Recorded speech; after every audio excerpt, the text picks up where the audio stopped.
Now I'd like to bring on stage Richard Bernstein, who represents our insurance factor here. He is the CEO and founder of Richard S. Bernstein and Associates, a national leader in the healthcare and life insurance industry. Over the last 40 years, he has advised many of America's wealthiest families and businesses. Some of his professional accolades include the prestigious Top of the Table Award from the $1 Million Roundtable and the 2011 Ultimate CEO Award from the South Florida Business Journal. He has lent his time and talents to many civic, business, political, and cultural groups, and has been an expert on national and local media outlets, and serves as a weekly guest and financial consultant for Palm Beach Society magazine. Richard. Thank you, Doctor. Well, you've heard what's coming. So let me start with, I was asked the 6 questions, so let's go to the first question. It has been said that you want to keep your insurance. It won't cost you any more. Does that now appear to be true? Obamacare, as we know it, has been a great mystery, and here's why. It's been said you can keep your current insurance plan and it won't cost you any additional premium. We just heard that the costs are going up, not going down. AARP, who supported the president and his plan, they said their costs are going up 5%. In my opinion, it does not appear to be true that the costs are going down. As the insurance companies and the government make changes to the current plans and new provisions are added, the plans will be considered changed, and the old style plans will no longer be there for you. They'll be gone. So you're going to have to make change and pay a higher premium. Additional cover requirements will make it more expensive for individuals and the government. Additional costs will pass on to the consumers, for example, and Judy had touched upon that, the medical devices, 2.3% tax on taxable medical devices. Additional fees for drugs, name brand drugs are going up, cost of drugs are going up. In short, the number of uninsured Americans will fall dramatically, which we talked about, but it will be a significant cost to American taxpayers and insurance policyholders. My next question was asked, if a doctor opts out of Medicare, what other coverage can he get, or do you have to replace that doctor? Well, the doctor has a right to treat anybody, and therefore, if he drops out of treating the Medicare patient, you have to find another doctor. My understanding, from what I've found out from talking to a lot of doctors, they're not taking on new Medicare patients. That's a problem. Because today, you have the baby boomers coming on board, 30% more people coming under Medicare, and there'll be less doctors to treat them. The new law will slash what doctors, hospitals, home care agencies, hospital care, and dialysis centers are paid to care for the elderly. They'll penalize the hospital. And what you just said, I have a very dear friend who's a doctor in Boca. His father went into for operation for a hip replacement. 27 days later, he went in to have his prostate taken care of. The hospital didn't get paid. That's one of the things that was just brought out. You know, and when you get older in life, you have a tendency to use the care more than when you're younger in life. Cut support from Medicare Advantage plans. Judy had touched upon that. That's a big thing for seniors. Everybody talks about the cost, but how about the care? How will the Affordable Care Act affect insurance companies, large and small? Well, the insurance companies, they win in one area and they lose in another area. Where did they win? They have 30 million more people to take care of. And who's going to help the insurance company pay the premiums? You and I. The government says that if you don't make, I think it's $92,000, that they will help pay the premium for these people to be covered. That's how they're going to make money. Insurance companies also are now, a lot of them, like United Health Care and the Blues, they're very much in the process with the states trying to figure out third-party payers and what they can do. There'll be no changes in the insurance. In other words, when the insurance goes on to the exchange, every company will have the same type of insurance. It's just a matter, is it better to take that policy or is it better to keep my old policy? Secretary Kathleen Sebelius of the Health and Human Resources told Congress that the private insurance companies will go into a death spiral because of the cost regulations. Under a single-payer system, enterprise, it looks like that will be gone, and you won't be able to compete. I had a client in the last 30 days who had a significant rate increase in their program, about 30%. We were able to negotiate with the insurance company to bring it down to zero. When the exchanges come in, you won't be able to negotiate with anybody but the government. You'll be able to talk to them, and then you'll do what you can and what you can't do. The premium cost. According to Oliver Wyman, the study shows that the family cost will increase on small business about $360.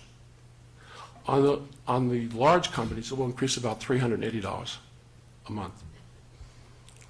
With businesses, and here's really the problem, if you take the small businesses between 45 and 80, take the restaurants, take the companies that didn't insure the people working for them, they have to insure them now, and we understand that that's the law and they have to do it.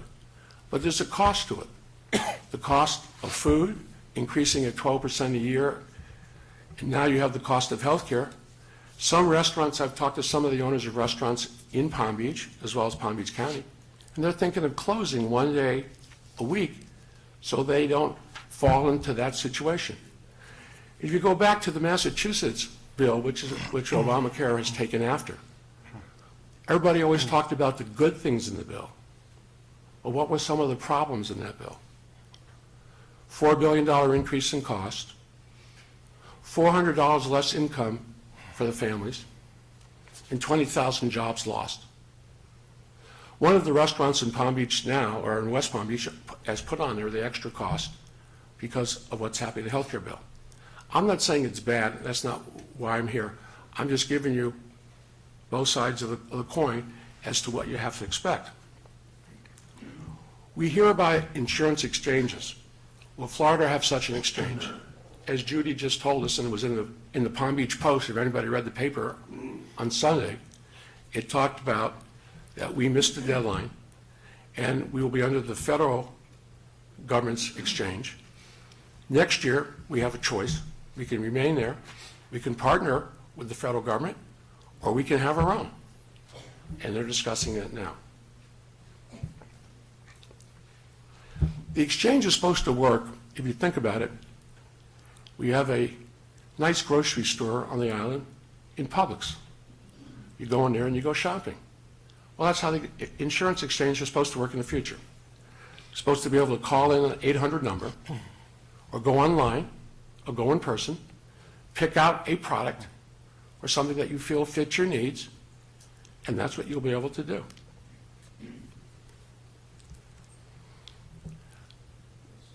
So you have a partnership now with the federal government, and you have a partnership with the state of Florida.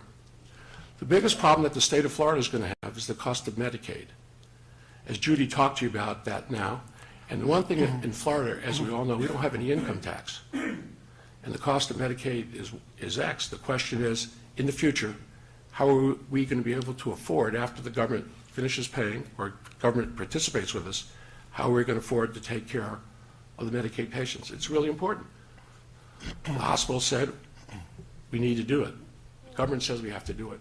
But we have to plan. We have to make sure we have enough money to make these changes, and we're going to have to live inside the budget to make sure people are covered. There are many unknowns. We've heard that there's $716 billion have been taken out of Medicare. And what is the impact on that? Well, as I said before, AARP is going up 5%. Some of the problems you can expect: widespread doctor shortage, long waits to see a doctor, long drives to see a doctor. Expect delays of implementing regulations and hundreds more of unwritten rules, which we don't know about at this time. A decline of benefits, as the hospital is explaining. There are certain benefits that we had before we don't have now. If you recently, with the PSA testing for men, the government is trying to rule that out. They tried on for women for breast cancer. Nancy Brinker testified in Congress, and they didn't disallow that over age 45 because she did a very nice job. She was a representative for the women and did a great job for them. Seniors will be most impacted by this particular bill because as you get older, you just need to go to the doctor more and you need to get coverage. Now the government is trying to make us not overreact, not utilize the services, go back to the first way when insurance came into play many years ago with a big deductible and a limit. Well, when I first came into business, you could buy a lifetime policy, major medical, $10,000, lifetime, $500 deductible. Today, I think if you talk to the hospital, it's probably $10,000 a day to be in the hospital. Their cost, very expensive. The mandate has been found constitutional, and the question is how will it work and what are the alternatives and the cost. As an example, for the exchange found in Massachusetts, as we talked earlier, their statistics show that they're the highest level of coverage for consumers, less than 3% uninsured, and that's what the government planned to do with the new Obamacare, the new health care plan. But they pay the highest insurance premiums in the country, and they just got a raise. The premiums went up. And again, I go back to how it affects, and those are the things that we have to look for that's going to happen with us. It's the law, and it's in effect. In our industry, in the insurance industry, a lot of the agents that used to sell health care plans are no longer around. They don't know how to manage it. They don't know what to do. We spend most of our time, besides selling the plans, helping the hospitals and the doctors to get paid and making sure that the people that are covered under the health care get paid too.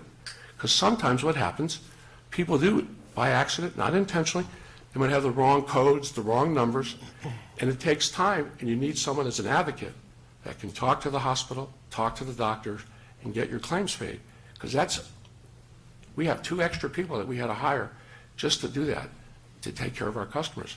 It's an expensive part of it, and now with it changing, it's going to be even more because there's more pages to read and more things to do, and you got to make sure that everybody is happy. If you can take care of your customer and make sure the claim gets paid, no one writes a bad letter to you saying you owe us money, no one's coming after you, and the claims are paid. My suggestion to everybody in this room is make sure you have a lot of money. In the old days, we used to put money away for retirement plans. Now you need to put money away for health care because we don't know what the cost is going to be. And you have to protect your kids and your grandkids and yourself. Thank you.